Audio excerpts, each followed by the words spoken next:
오늘 주신 하나님의 말씀은 출애굽기 14장 1절부터 14절까지 말씀입니다. 출애굽기 14장 1절부터 14절까지 교독으로 읽고 우리 14절은 함께 읽도록 하겠습니다. 여호와께서 모세에게 말씀하여 이르시되 이스라엘 자손에게 명령하여 돌이켜 바다와 믹돌 사이에 비하히롯 앞 곧 바알스본 맞은편 바닷가에 장막을 치게 하라. 바로가 이스라엘 자손에 대하여 말하기를 그들이 그 땅에서 멀리 떠나 광야에 갇힌 바 되었다 하리라. 내가 바로의 마음을 완악하게 한즉 바로가 그들의 뒤를 따르리니 내가 그와 그의 온 군대로 말미암아 영광을 얻어 애굽 사람들이 나를 여호와인 줄 알게 하리라 하시매 무리가 그대로 행하니라. 그 백성이 도망한 사실이 애굽 왕에게 알려짐에 바로와 그의 신하들이 그 백성에 대하여 마음이 변하여 이르되 우리가 어찌 이같이 하여 이스라엘을 우리를 섬김에서 놓아 보내었는가 하고 바로가 곧 그의 병거를 갖추고 그의 백성을 데리고 갈새 선발된 병거 600대와 애굽의 모든 병거를 동원하니 지휘관들이 다 거느렸더라. 여호와께서 애굽 왕 바로의 마음을 완악하게 하셨으므로 그가 이스라엘 자손의 뒤를 따르니 이스라엘 자손이 담대히 나갔음이라. 애굽 사람들과 바로의 말들, 병거들과 그 마병과 그 군대가 그들의 뒤를 따라 바알스본 맞은편 비하히롯 곁 해변 그들이 장막 친 데에 미치니라. 바로가 가까이 올 때에 이스라엘 자손이 눈을 들어 본즉 애굽 사람들이 자기들 뒤에 이른지라. 이스라엘 자손이 심히 두려워하여 여호와께 부르짖고 그들이 또 모세에게 이르되 애굽에 매장지가 없어서 당신이 우리를 이끌어내어 이 광야에서 죽게 하느냐? 어찌하여 당신이 우리를 애굽에서 이끌어내어 우리에게 이같이 하느냐? 우리가 애굽에서 당신에게 이른 말이 이것이 아니냐? 이르기를 우리를 내버려 두라. 우리가 애굽 사람을 섬길 것이라 하지 아니하더냐? 애굽 사람을 섬기는 것이 광야에서 죽는 것보다 낫겠노라. 모세가 백성에게 이르되 너희는 두려워하지 말고 가만히 서서 여호와께서 오늘 너희를 위하여 행하시는 구원을 보라. 너희가 오늘 본 애굽 사람을 영원히 다시 보지 아니하리라. 여호와께서 너희를 위하여 싸우시리니 너희는 가만히 있을지니라. 아멘. 기도하겠습니다. 사랑과 은총이 충만하신 주님, 우리를 위하여 대신 싸우시는 주님, 간밤에 주님께서 우리를 지켜주시고 또 우리를 오늘 하루 이곳에 이끌어 주시니 감사합니다.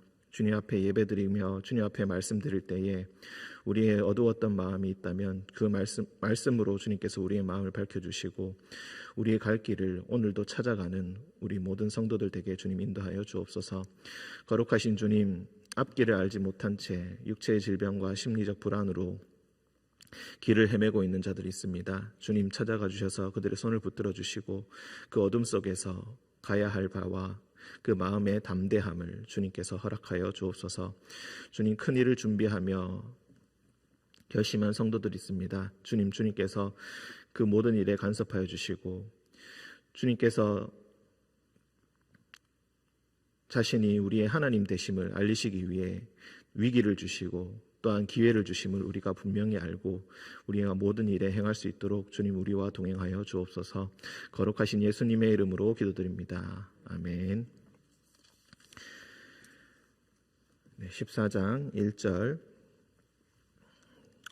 여호와께서 모세에게 말씀하여 이르시되 이스라엘 자손에게 명령하여 돌이켜 바다와 믹돌 사이 비하히롯 앞 곧 바알스본 맞은편 바닷가에 장막을 치게 하라.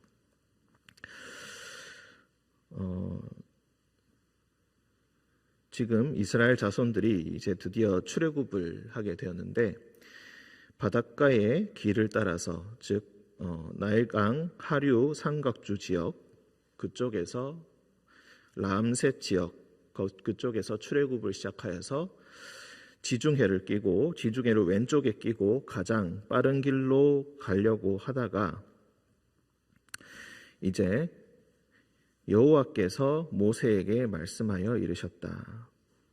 바다와 믹돌 사이 비하히롯 앞 곧 바알스본 맞은편 바닷가에 장막을 치게 하라. 지중해를 끼고 가장 빠른 길로 가게 처음에 인도를 하셨다가 그것이 가장 옳은 길인 줄 알았는데 그쪽으로 가지 않고 이제 사막으로 남쪽으로 내려가서 이제 사막으로 들어갑니다. 그것이 이제 홍해 앞에까지 이르게 하였고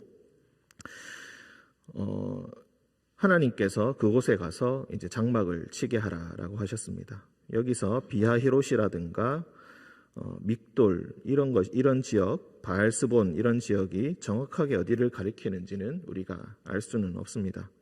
다만 여기서 바다라는 것이 지중해를 말하는 것이고 그쪽에서 가장 빠른 길을 벗어나서 이미 그들은 광야 안으로 들어서게 되었다. 그래서 하나님께서 이렇게 광야의 험한 길로 인도하셨는데 그 이유가 바로가 이스라엘 자손에 대하여 말하기를 그들이 그 땅에서 멀리 떠나 광야에 갇힌 바가 되었다. 이 광야에 갇혔다라는 이 표현은 이제 길을 따라가다가 이스라엘 자손들이 지금 무엇인가 일을 꾸며서 여호와께 제사를 드린다고 나갔는데 이 자들이 광야로 들어갔는데 광야에 들어갔으니까 이 자들이 전부 다 길을 잃어버렸겠구나. 광야에 갇혔다는 것은 이 길을 잃어버려서 방황한다는 그런 의미가 있습니다. 이 자들이 광야에서 길을 잃어버렸겠구나. 그러니 그 판단으로 인하여서 마음이 완악하게 되었다.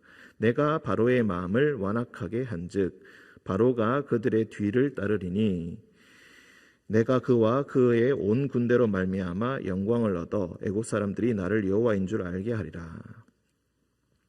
앞서 10가지 재앙에서도 마찬가지였지만 지금 이제 결정적으로 행하실 이 홍해에서의 구원, 이 출애굽의 구원을 위해서 하나님께서 직접 무대를 꾸미시고 직접 모든 것을 준비하십니다. 바로의 마음을 완악하게 하여서 마지막에 결정적으로 행하실 그 승리를 이제 준비하고 계시는데 이 모든 것은 내가 애굽 사람들로 하여금 내가 여호와인 줄 알게 하기 위함이다.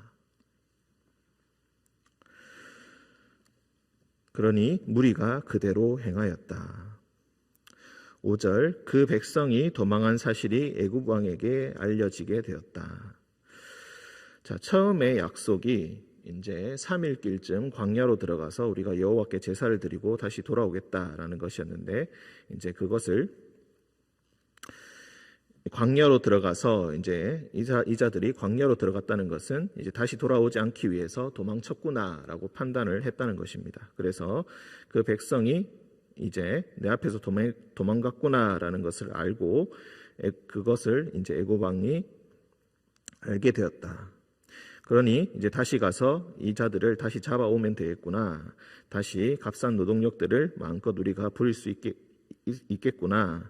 이제 장자를 잃은 그 충격에서 어느 정도 회복이 되고 다시 이제 본전 생각이 나게 되어서 바로와 그의 신하들이 그 백성에 대하여 마음이 변하게 되었다. 우리가 어찌 이같이 하여 이스라엘을 우리를 섬김에서 놓아보내었는가? 우리가 어찌 잠시 슬픔에 빠져서 이렇게 국가적인 일에 우리가 이런 손해를 보게 되었는가? 다시 그들을 붙잡아 와야겠다. 우리를 섬김에서 왜 놓아 보내주었는가 하고 이제 군대를 꾸립니다. 그의 병거를 갖추고 그의 백성을 데리고 갔다. 선발된 병거 600대 그리고 그 모든 병거들을 동원하니 지휘관들을 다 거느렸다. 한마디로 그의 국력을 동원하여서 모두를 다 동원하여서 그들을 잡으러 왔다라는 것입니다.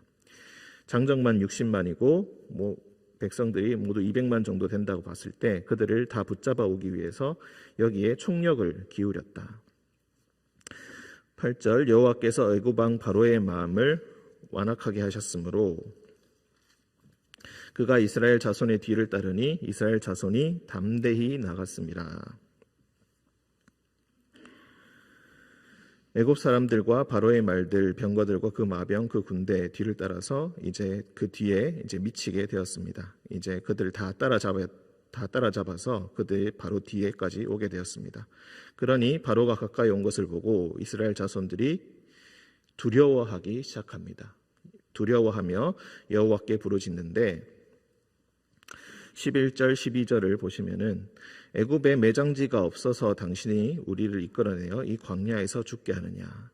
먼저 그 책임을 모세에게 떠넘기고 있습니다. 어찌하여 우리를 애굽에서 이끌어내어 우리에게 이같이 하느냐. 출애굽을 하고 처음 맞은 위기 앞에서 백성들은 곧 불평을 하기 시작하고 그 책임을 모세에게 떠넘기고 있습니다. 우리의 결정은 하나도 없었고 우리가 하고자 하는 의지도 전혀 없었는데 당신이 우리를 충동하고 당신이 우리를 선동하여서 지금 이 광야에서 개죽음을 당하게 하는구나. 재밌는 것은 이런 불평이 앞으로 위기 때마다 계속해서 있을 거라는 것입니다. 우리는 이야기를 이미 알고 있듯이 하나님께서 그 홍해를 갈라서 아주 충격적인 장면을 통하여서 이스라엘 백성들을 구원해 주셨는데 그 이후에 물이 없을 때에도 양식이 없을 때에도 적들의 위협이 있을 때에도 끊임없이 이 불평이 계속해서 반복되고 당신이 우리를 죽게 한다라고 하면서 그 선택의 책임을 어쩌면은 이 모든 일에 누군가의 선택이 있었기 때문에 이런 일이 있다. 하나님께서 선택하시고 하나님께서 행하고 계신다라고 생각하지 않고 위기에 다다르게 되니까 내가 선택한 것 혹은 남이 선택한 것에 의해서 이 모든 일이 일어났다고 믿게 된다는 것입니다. 즉 10가지 재앙을 보고 하나님께서 끊임없이 자신이 하나님 되심을 알리기 위함이다라고 말씀을 하셨고 앞서 3절에서도 애굽 사람들에게 내가 여호와인 줄 알게 하리라. 그것이 나의 목적이다라고 말씀하셨음에도 불구하고 애굽 사람들은커녕 이스라엘 백성들도 제대로 믿고 있지 못하고 그분이 하나님이시란 것을 제대로 알고 있지 못하다. 이것이 이 성경에서 보여주는 가장 큰 아이러니가 아닐 수가 없겠습니다. 직접 선택하시고 직접 구원하신 그 하나님의 백성들이 이미 위기 앞에서 항상 얼마나 신실하지 못하며 얼마나 믿음이 없는지를 지금 드러내고 있다. 우리가 여기서 개죽음을 당하겠구나, 죽음 앞에서 이렇게 두려워하는 모습을 보입니다. 12절 우리가 애굽에서 당신에게 이른 말이 이것이 아니냐 이르기를 우리를 내버려 두라 우리가 애굽 사람을 섬길 것이라 하지 아니하더냐 애굽 사람을 섬기는 것이 광야에서 죽는 것보다 낫겠노라.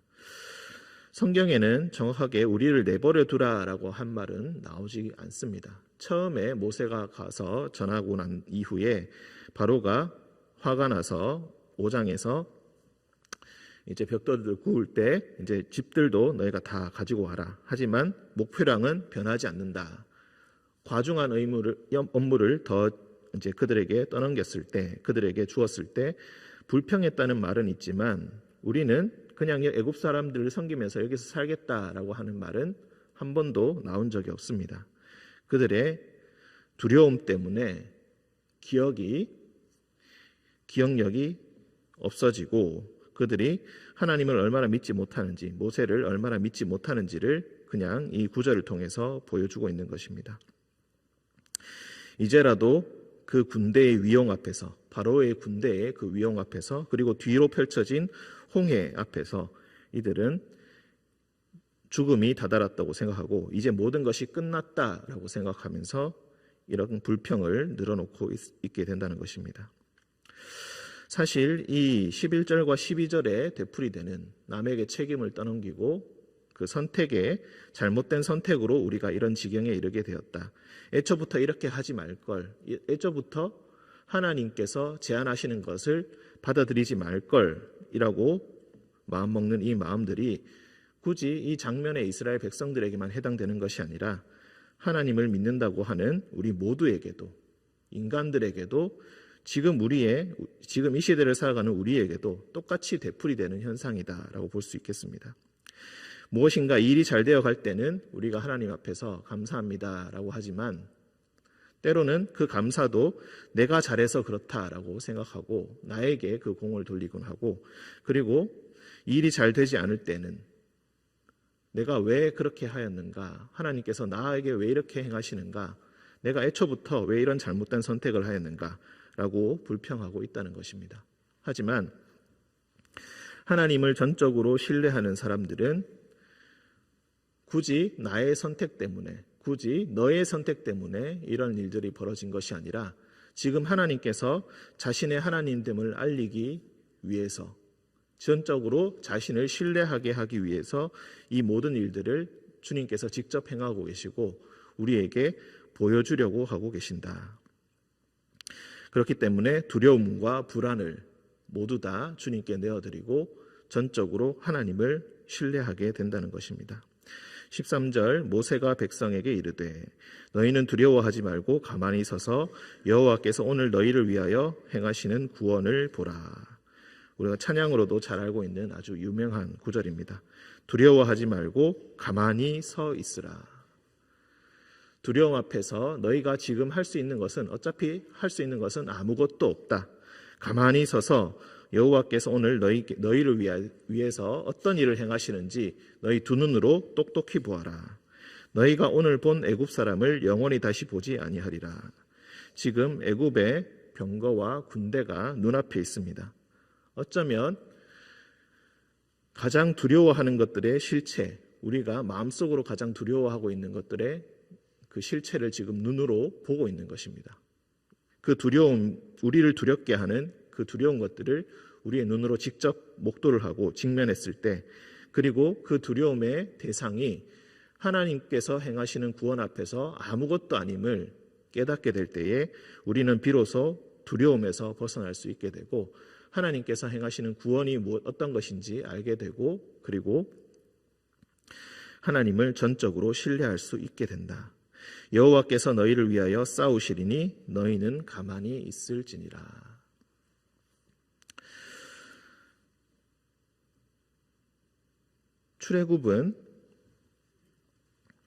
출애굽의 가장 충격적인 사건은 바로 홍해의 사건입니다. 그 이전에도 10가지 재앙이 있었고, 그리고 장자의 죽음을 통하여서 출애굽이 시작되었지만 여기서 바로 이 홍해에서 가장 결정적인 승리를 이루게 되고 그 출애굽을 확정짓게 됩니다.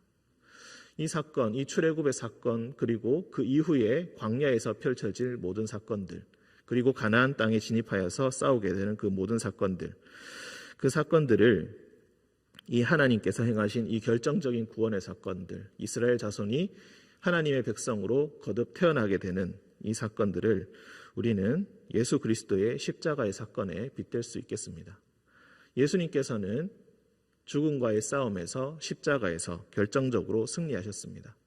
그리고 가장 우리가 두려워하는 그 죽음, 그 두려움의 실체, 그것을 십자가를 통해 직면하게 하시고 하나님께서 행하시는 구원이 어떤 것인지를 우리로 하여금 가만히 서서 보게 하셨습니다. 결국 우리는 뒤돌아섰을 때, 이 모든 사건들이 지나고 났을 때에야 어쩌면 하나님께서 우리를 위하여 구원을 행하셨구나, 내가 한 것은 아무것도 없었구나 라고 고백하게 될지도 모르겠습니다. 그렇다면은 하나님께서 이미 결정적으로 모든 것, 예수님께서 모든 것을 이기고 나셨으니 우리는 그저 그의 뒤를 따라서 나머지 싸움을 싸우면서 승리할 수 있게 될 것이고, 하나님께서 행하시는 구원을 전적으로 신뢰하면서 오늘 인생을 담대하게 살아나갈 수 있게 되는 것입니다. 오늘 하루 여러분께서 여러분의 인생에 펼쳐지는 그 모든 싸움 가운데서 하나님께서 행하시는 구원을 가만히 서서 목도하시고 하나님을 전적으로 신뢰하면서 이 모든 상황을 이겨내시는 여러분 되시기를 간절히 축원드립니다. 함께 기도하겠습니다. 사랑과 은총이 충만하신 주님, 너희는 가만히 서서 하나님께서 오늘 행하시는 구원을 보라, 이 말씀을 다시 한번 생각해 봅니다. 주님, 우리는 여전히 두려움에 차서 남에게 책임을 떠넘기고 내가 하지도 않았던 말을 횡설수설하면서 변명을 늘어놓기 일쑤입니다. 하나님을 전적으로 믿지 못하고 우리가 얼마나 신실하지 못한지를 주님 앞에서 부끄럽게 드러내기만 할 뿐입니다. 주님, 가만히 서서 주님께서 우리를 위하여 행하시는 그 구원을, 하나님께서 싸우시는 그 싸움을, 그리고 그 승리의 광경을 오늘 하루도 보게 하여 주시고, 주님, 이 승리를 통하여서 우리에게 결정적인 승리가 보장되었음을 믿고 주님 앞에서 담대하게 우리에게 주어진 오늘의 싸움을 싸워나가는 우리 모두가 되게 하여 주옵소서. 주님 앞에서 진정으로 승리를 얻게 하시고 주님 앞에서 진정으로 기쁨을 맛보는 오늘 하루가 되게 하여 주옵소서. 거룩하신 예수님의 이름으로 기도드립니다. 아멘.